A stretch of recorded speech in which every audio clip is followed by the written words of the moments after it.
Good morning विद्यार्थियों। आज हम कक्षा 10वीं अध्याय 10 ऊंचाई एवं दूरी से प्रश्नावली पहला को हल करेंगे। प्रश्न पहला कुछ इस प्रकार से है। प्रश्न आप पुस्तक से देख सकते हो। जमीन पर स्थित किसी बिंदु से 90 मीटर दूरी स्थित मीनार के शिखर का उन्नयन कोण 30 अंश है, तो मीनार की ऊंचाई ज्ञात कीजिए। ठीक है, ये पहला सवाल हम हल कर रहे हैं। पहला सवाल के बारे में देखेंगे। ठीक है भाई, तो देखो इसमें सबसे पहले क्या है, हमको त्रिभुज बनाना है। जैसे बोला कि जमीन पर स्थित किसी बिंदु से, तो हमको जमीन बनाना है। समझो, एक जमीन बनाएंगे। इसमें चित्र ही मेन है। अगर आप चित्र अच्छे से बना लिए तो आपके सभी सवाल बढ़िया हल हो जाएंगे आसानी के साथ। तो हम मान लेते हैं कि एक धरातल है, ये जमीन है। इसके किसी बिंदु, मान लो बिंदु ए से, ये बिंदु ए है, ए से जमीन पर स्थित किसी बिंदु से 90 मीटर दूर, ये 90 मीटर दूर, ये वाली दूरी हम 90 मीटर मान लेते हैं। 90 मीटर दूर पर स्थित यहाँ मीनार बनाना है हमको। मीनार एक खम्भे जैसे बनाना है। ये मीनार बना लिए। मीनार जो है सीधा रहेगा, ये मीनार है, ये मीनार बना लिया आप। ठीक, इसको हम बी दे देते हैं। मीनार के शिखर का उन्नयन कोण जो है यहाँ बनेगा। नीचे में क्षैतिज रेखा और दृष्टि रेखा के बीच के कोण को हम उन्नयन कोण कहते हैं। और ये उन्नयन कोण कितने अंश का है भाई? 30 अंश का उन्नयन कोण बनता है। ठीक है, तो मीनार की ऊंचाई हमको ज्ञात करने हैं। इस पॉइंट को हम मान लेते हैं सी। इस तरह से हमारा चित्र बन गया। ठीक है भाई, अब इसी के बारे में हमको लिखना है। माना कि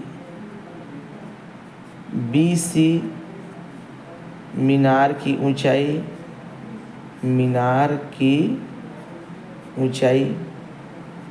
और मीनार की ऊंचाई बराबर हमको क्या करना है भाई? ज्ञात करना है। ठीक, और AB की लंबाई कितना है, दूरी कितना है भाई?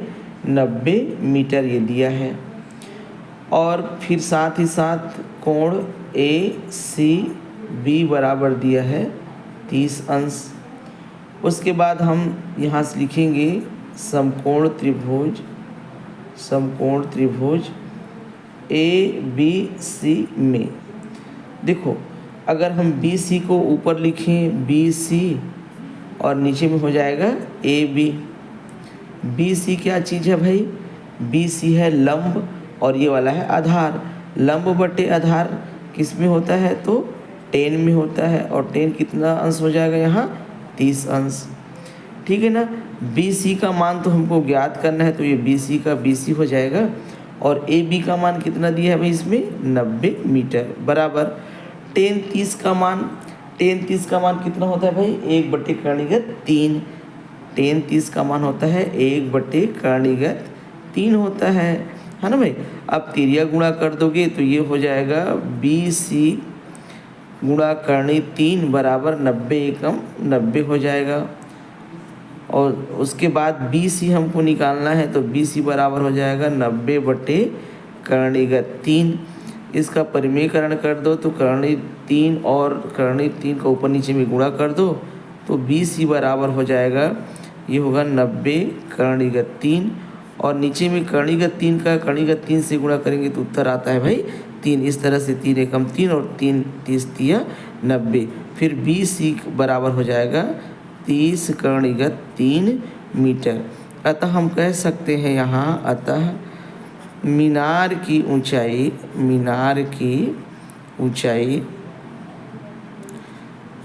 30/3 मीटर है। इस तरह से हम प्रश्न पहला हल कर चुके है ना भाई। उसके बाद फिर देखो इसमें का जो दूसरा क्वेश्चन है, एक ऊर्ध्वाधर स्तंभ, इसमें दूसरा प्रश्न है। इसमें दूसरा क्वेश्चन, दूसरा क्वेश्चन इसमें देखिए, एक ऊर्ध्वाधर स्तंभ जिसकी ऊंचाई 3 मीटर है के पाद बिंदु से कर्ण 3 दूरी पर स्थित किसी बिंदु के स्तंभ के शिखर का उन्नयन कोण ज्ञात करना है ना भाई। हमको उन्नयन कोण ज्ञात करना है इसमें। तो देखो इसके लिए भी चित्र बनाते हैं। प्रश्न जो है पुस्तक से आप देख लेंगे भाई। फिर देखिए अब क्या होगा, चित्र बनाना है। हम एक ऊर्ध्वाधर स्तंभ, एक यहाँ तो आपको धरातल बनाना ही है।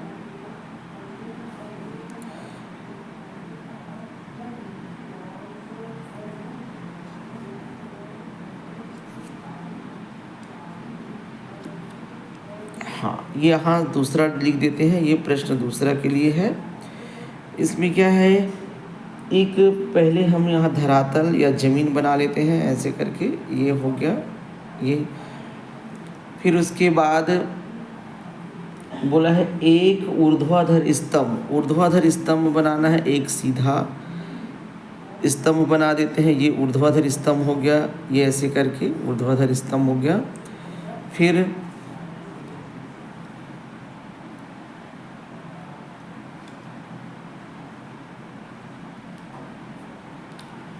ऊर्ध्वाधर स्तंभ जिसकी ऊंचाई कितना है भाई, इस स्तंभ की ऊंचाई 3h है, मीटर है, 3h मीटर के पाद बिंदु से, है ना भाई। ये ऊर्ध्वाधर है, उसकी इस पाद बिंदु से निचले हिस्से से 3√3h दूरी पर स्थित किसी बिंदु से, मतलब ये वाली दूरी है करणीगत 3h, इस मीनार के पाद बिंदु से √3h दूरी पर कोई बिंदु है, यहाँ मान लो जो इस पॉइंट पर, इस बिंदु से स्तंभ के शिखर का उन्नयन कोण ज्ञात करना है। तो आप इसको ऐसे मिला दीजिए, यहाँ से एक उन्नयन कोण बना देना है। अब इसका नाम दे देते हैं, मान लो ये A है और B है और ये C। इसमें हमको ये कोण ज्ञात करना है, इसका मान लेते हैं ये थीटा। ठीक है ना भाई। बस अब इसी के बारे में यहाँ लिखना होगा। हम यहाँ लिख देते हैं, माना कि AB स्तंभ की ऊंचाई बराबर कितना है, 3h मीटर। फिर BC की जो दूरी है, BC बराबर कितना है, करणीगत 3h मीटर। फिर कोण ACB बराबर हमने क्या माना है, थीटा। ठीक है। उसके बाद देखो, उसके बाद समकोण त्रिभुज ABC में, समकोण त्रिभुज यहाँ लिखना है, समकोण त्रिभुज ABC में। यहाँ देख लो समकोण त्रिभुज कुछ इस टाइप से हम लोग बनाए हैं भाई, ये ऐसे करके, ये A B और C।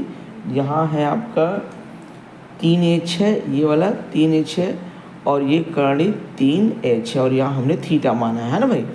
तो देखो इसमें क्या करना है हम लोग,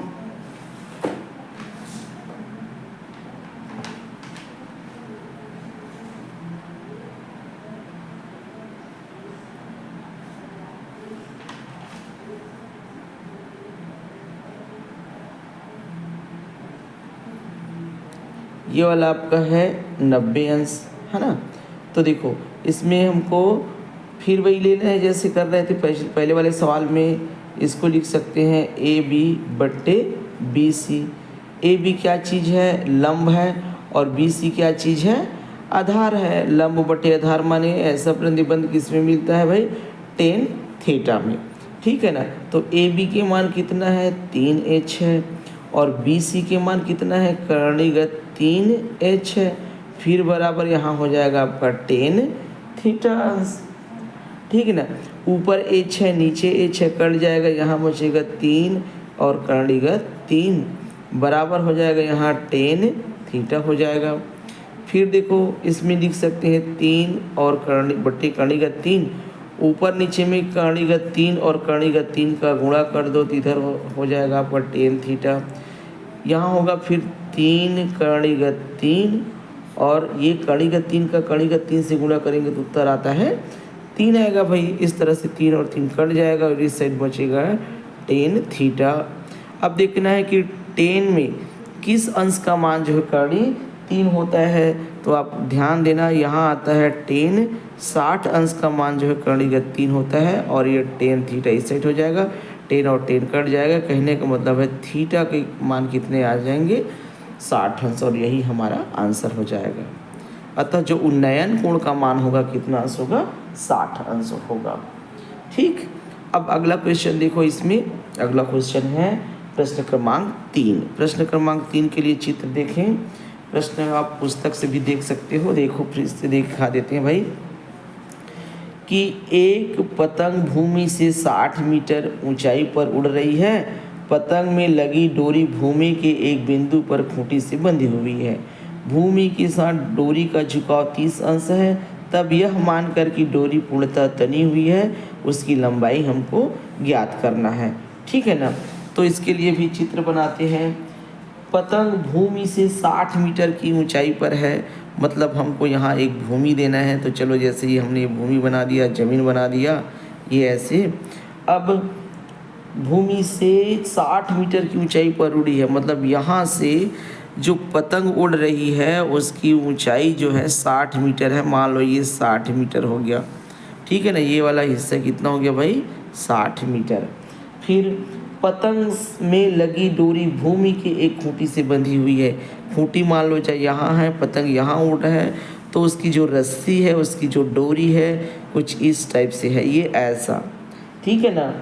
तो बंधी हुई खूंटी से बंधी हुई है। भूमि के साथ डोरी का झुकाव जो है 30 अंश है। कहने का मतलब है ये पतंग की रस्सी जो है भूमि के साथ कितने अंश का कोण बनाती है भाई 30 अंश का।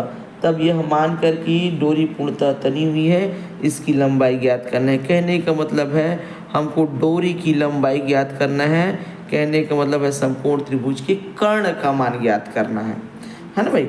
तो देखिए यहाँ फिर 90 अंश का कोण बन जाता है।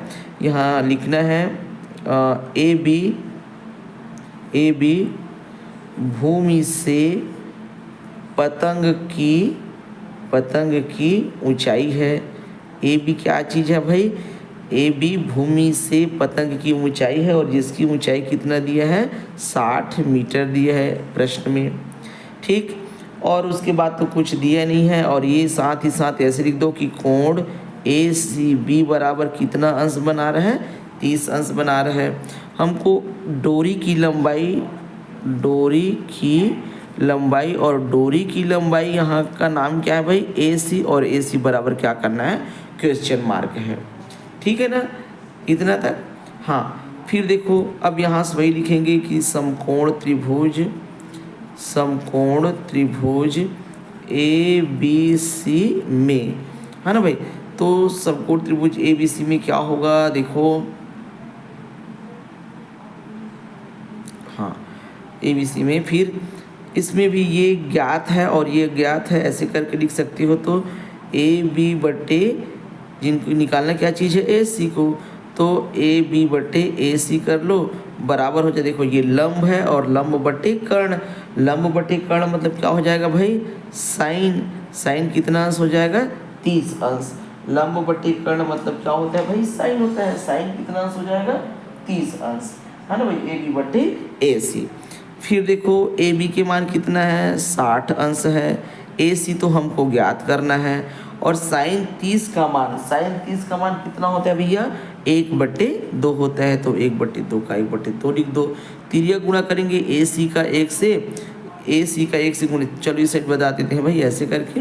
तो ए सी का 1 से गुणा करेंगे तो ए सी एकम ए सी हो जाएगा बराबर 60 का 2 से गुणा करेंगे, अंश नहीं है भाई, 60 का 2 से गुणा करेंगे तो ये हो जाएगा 120 मीटर। इस तरह पतंग की डोरी की जो लंबाई है, अतः पतंग के डोरी की लंबाई, पतंग की डोरी की लंबाई हो जाएगा 120 मीटर। इस तरह से बड़ी आसानी के साथ आप इसको निकाल सकते हो, है ना भाई। 120 मीटर आ जाएगा, दिख रहे ना। अतः पतंग की डोरी की लंबाई 120 मीटर होगी। ठीक है भाई। अब देखो प्रश्न क्रमांक 4 में आ जाते हैं। प्रश्न क्रमांक 4 है, प्रश्न क्रमांक 4, किसी स्तंभ के पाद बिंदु से, ये प्रश्न क्रमांक 4 है, ये देख लेंगे भाई पुस्तक से। किसी स्तंभ के पाद बिंदु से 15 मीटर ऊंचे एक भवन के शिखर का उन्नयन कोण 30 अंश है तथा भवन के पाद बिंदु से स्तंभ के शिखर का उन्नयन कोण 60 अंश है, तब स्तंभ की ऊंचाई ज्ञात करना है हमको। ठीक है भाई। तो चलो प्रश्न क्रमांक 4 देखिए, इसके लिए चित्र बनाते हैं। प्रश्न क्रमांक 4 के लिए, किसी स्तंभ के पाद बिंदु से हमको एक स्तंभ बनाना है ना भाई। स्तंभ बनाते हैं। किसी स्तंभ के पाद बिंदु से कहने का मतलब है आप इसको एक ऐसे ज़मीन बना लेते हैं। पहले सबसे पहले तो यही करिए, ये ज़मीन हो गया हमारा। उसके बाद चलो इसको हम नाम दे देते हैं ए और बी। अब जमीन की इस क्या है, किसी स्तंभ के पाद बिंदु से 15 मीटर ऊंचे हमको एक स्तंभ बनाना है। चलो हमें यहाँ से एक स्तंभ बना लेते हैं। ये सीधा रहे, ये स्तंभ के पाद बिंदु यहाँ है। स्तंभ के पाद बिंदु से 15 मीटर ऊंचे एक भवन के शिखर का, अब इस साइड में हमको एक भवन बनाना है। यहाँ से एक भवन बना देते हैं और यहाँ से देखो और इस भवन के शिखर को देखो तो उस पर बनने वाले कोण कितना है, 15 मीटर ऊंचे एक भवन। तो इस भवन की जो ऊंचाई दे दिया है 15 मीटर दे दिया है। भवन की ऊंचाई जो है, शिखर का उन्नयन कोण 30 अंश है, मतलब स्तंभ के पाद बिंदु यहाँ से और भवन के शिखर के उन्नयन कोण कितने अंश का है भाई, 30 अंश का। कहने का मतलब है यहाँ जो है 30 अंश का कोण बन रहा है। ठीक। उसके बाद तथा भवन के पाद बिंदु से, ये भवन का पाद बिंदु हो गया। भवन के पाद बिंदु से स्तंभ के शिखर का उन्नयन कोण, स्तंभ का शिखर ये है, इनका उन्नयन कोण कितना अंश है, 60 अंश है। तो इसको हम ऐसे मिला देते हैं भाई, ये फिर हो जाएगा 60 अंश का कोण बना देंगे ऐसे करके। ये 60 अंश का कोण बना रहा है, ये 60 अंश का कोण है। तब स्तंभ की ऊंचाई ज्ञात करना है, मतलब ये वाली ऊंचाई हमको ज्ञात करना है। और यहाँ कितने अंश का एंगल बन रहा है भाई, 60 अंश का। ए बी, इसको चलो सी दे देते हैं और इसके मान जोड़ देते हैं डी। ठीक है ना। तो इस पे 2 समकोण त्रिभुज बने भाई। अब जो है चित्र में इसको लिख दो। ये प्रश्न क्रमांक 4 है, यहाँ प्रश्न क्रमांक 4 लिख देते हैं। लिखते जाते हैं कि माना कि ये बी है, बी डी स्तंभ की ऊंचाई मान लेते हैं और स्तंभ की ऊंचाई इक्वल टू क्या करना है भाई, हमको ज्ञात करना है। ठीक है ना। ए सी क्या चीज़ है, ए सी है भवन की ऊंचाई, ए सी भवन की ऊंचाई। और इसकी जो ऊंचाई दिया है कितना दिया है भाई, 15 मीटर दिया है। और क्या जान रहे हैं इसके बारे में, तो हम जान रहे हैं भाई कि ए बी सी, कोण ए बी सी बराबर कितना अंश, 30 अंश। और इधर से बी ए डी, और साथ ही जान रहे हैं कोण बी ए डी बराबर कितना अंश, 60 अंश। ठीक है ना। तो हम चलो पहले इस समकोण त्रिभुज में लेते हैं। समकोण त्रिभुज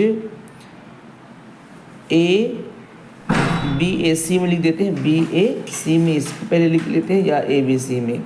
ठीक है ना भाई, बी ए सी में। ठीक है ना। बी ए सी में क्या होगा इसका, देखो ये ज्ञात, ये लंब होगा और ये वाला होगा आधार, ये लंब होगा और ये वाला होगा आधार भाई। तो लंब क्या है, ए सी, आधार क्या चीज़ है, ए बी। और लंब बटे आधार मतलब होता है, लंब बटे आधार माने 10, और 10 कितना अंश हो जाएगा, 30 अंश। ए सी का मान कितना है, 150 है, सॉरी 150 नहीं है, 15 है। और ये जैसे ये 150 नहीं भाई, मीटर है ना ये। और ए बी का मान हमको पता नहीं है, मतलब ए बी का ए बी रहने दो। और टेन 30 का मान जो है, टेन 30 का मान होता है 1/3 होता है। तिर्या गुणा कर देंगे तो ए बी का ए बी हो जाएगा बराबर, यहाँ से तिर्या गुणा करेंगे तो 15/3 मीटर आएगा। कहने का मतलब है ए बी के जो मान है 15/3 बना। ठीक है ना। अब देखो दूसरा समकोण त्रिभुज, दूसरा समकोण त्रिभुज है, इसमें ए बी, ऐसे ए बी डी में हो जाएगा, ए बी डी में। इसमें बी डी को ऊपर में रख लो, ये बी डी ऊपर में रख लिए और ए बी को नीचे में रख लिए। तो बी डी क्या चीज़ है इस त्रिभुज के लिए? लंब है। और ये क्या हो जाएगा आपका? आधार। लंब बटे आधार माने फिर 10 आएगा। 10 कितना अंश हो जाएगा? 60 अंश। फिर क्या होगा? बी डी के मान हमको पता नहीं है, तो बी डी का बी डी हो जाएगा। और ए बी का मान हम अभी निकाले हैं, ए बी का मान है 15/3 है ना भाई। ये देखो ए बी का मान 15/3 है बराबर 10 60 का मान होता है 3। और इस तरह से फिर तिर्या गुणा करेंगे तो ये हो जाएगा आपका, इस साइड बता देते हैं, बी डी एकम बी डी हो जाएगा और इसका गुणा हो जाएगा 15/3 गुणा 3 होगा। ठीक है ना। 15, ये देखो 15/3 गुणा 3। फिर ये हो जाएगा बी डी बराबर ये 15 गुणा 3 का 3 से गुणा करेंगे तो उत्तर कितना आएगा भाई? 3 आएगा। और इस तरह से फिर बी डी बराबर 15 या 45 मीटर। कहने का मतलब है हम कह सकते हैं कि जो स्तंभ की ऊंचाई है, स्तंभ की ऊंचाई 45 मीटर है। इस तरह से हम प्रश्न क्रमांक 4 भी हल कर चुके हैं। ये 36 दूरी, एक मीनार यहाँ है और एक मीनार यहाँ है, और ये इसको हम ए और इसको बी मान लेते हैं। दोनों की जो बीच की दूरी है 120 मीटर है। ठीक है। दूसरे मीनार के शीर्ष से देखने पर प्रथम मीनार के शिखर का उन्नयन कोण, एक मीनार जो है बड़ा होगा, प्रथम मीनार बड़ा है समझिए, ये प्रथम मीनार हो गया। और दूसरे मीनार, देखो दूसरे मीनार के शीर्ष से देखने पर, मतलब इस साइड वाला मीनार जो है दूसरा मीनार है, ये छोटा रहेगा। दूसरे मीनार के शीर्ष से प्रथम मीनार के शीर्ष को देखना है, और इनके बीच का जो कोण है, इनके बीच बनने वाले जो कोण है, उन्नयन कोण है, वो कितने अंश का है भाई? यहाँ 30 अंश का कोण बन रहा है। कहने का मतलब है इनके समांतर, ये जो ए बी के समांतर हमको एक रेखा खींचना पड़ेगा ऐसे करके। अब यहाँ वाला जो हिस्सा है, ये कोण जो बन रहा है 30 अंश का। ठीक। यदि दूसरी मीनार की ऊंचाई 40 मीटर है, दूसरी मीनार कौन सा है भाई? ये वाला है। तो इसकी ऊंचाई जो है 40 मीटर है, तो प्रथम मीनार की ऊंचाई ज्ञात करना। ये हमको प्रथम मीनार, यहाँ से इसका नाम दे देते हैं ए बी सी, और यहाँ डी, और ये वाला ई। तो बी डी की लंबाई हमको क्या करना है? ज्ञात करना है, ऊंचाई ज्ञात करना है। ठीक है भाई। तो चलो है ना, इसमें लिख देते हैं इसमें कि दो मीनारों की बीच की 36 दूरी ए बी, दो मीनारों के बीच की 36 दूरी बराबर कितना दिया है? 120 मीटर। ठीक है भाई। और दूसरे मीनार ए सी क्या चीज़ है? ए सी दूसरे मीनार की ऊंचाई है, दूसरे मीनार की ऊंचाई है, और ये कितना दिया है? 40 मीटर दिया है। ठीक। और क्या पता है? आप देख सकते हो ए बी जितनी लंबाई का है उतना सी ई भी है, तो आप कह सकते हो कि सी ई बराबर है ए बी के, और इसलिए इसके मान भी कितना हो जाएगा? 120 मीटर। आमने सामने की भुजा है। वैसे ही बी ई जो है, देखो बी ई जो है किसके बराबर है भाई? बी ई जो है ए सी के बराबर है। और AC की लंबाई कितना है 40 मीटर। कहने का मतलब BE भी कितना होगा 40 मीटर होगा। अब देखिए हमको BD दो चीज़ों से मिलके बना है। BD क्या चीज़ है, मीनार की ऊंचाई, मीनार, पहली मीनार की ना, मीनार यहाँ पहले लिख लेना, मीनार की ऊंचाई। और ये मीनार की ऊंचाई कितने चीज़ से मिलके बना है भाई, DE प्लस BE से, मतलब DE प्लस BE लिख सकते हैं और इसका मान हमको क्या करना है, ज्ञात करना है। इतना चीज़ हो गया। और देखो क्या पता है, यहाँ पता है कि DCE, कोण DCE बराबर कितना अंश दिया है भाई, 30 अंश दिया है, ठीक है ना। और यहाँ जो समकोण त्रिभुज बन रहा है तो यहाँ कोण E जो है समकोण त्रिभुज है 90 अंश है, सॉरी ये कोण E जो है 90 अंश है, मतलब समकोण त्रिभुज बनेगा DEC। यह लिख देना इस चीज़ को, समकोण त्रिभुज DEC में। तो देखो ये ऊपर में रहेगा, मान पता नहीं है हमको DE का, और नीचे में हो जाएगा CE, है ना भाई। तो ये होगा DE लंब है और ये आधार है, लंब बटे आधार मतलब क्या होता है 10 कितना अंश हो जाएगा 30। DE का मान हमको ज्ञात नहीं है, और CE का मान हम निकाले हैं 120, तो ये हो जाएगा 120 बराबर 10, 30 का मान होता है 1/3। फिर तिर्यक गुणा कर देंगे तो ये होगा DE करणीगत 3 बराबर हो जाएगा इधर 120, फिर DE बराबर हो जाएगा 120/3। ऊपर और नीचे में करणी 3 और करणी 3 का गुणा कर दो तो ये होगा आपका DE बराबर 120 करणी 3 और बटे हो जाएगा करणी 3 का, करणी 3 से गुणा करेंगे तो 3, ठीक है ना। अब यहाँ इस साइड ऐसे पार्ट कर देते हैं। फिर इस तरह से यहाँ DE बराबर हो जाएगा 3 एकम 3 और 3 चौक 12, मतलब 40 बार में कट जाएगा, ये 40 करणीगत 3 आएगा यहाँ DE के मान जो है ना। तो हमको DE के मान की तो ज़रूरत नहीं है, अभी फिलहाल हमको क्या निकालना है, BD मीनार की ऊंचाई। तो यहाँ BD इक्वल टू हो जाएगा, यहाँ देखो लिख रखे हैं कि DE प्लस BE, फिर इसमें मान भर देंगे।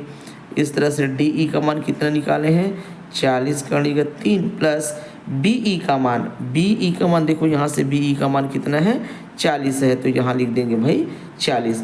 अब दोनों में 40 है तो 40 कॉमन निकल जाएगा, इसमें भी 40 इसमें भी 40, तो 40 को बाहर निकाल दो, यहाँ बचेगा करणीगत 3 और यहाँ बचेगा +1।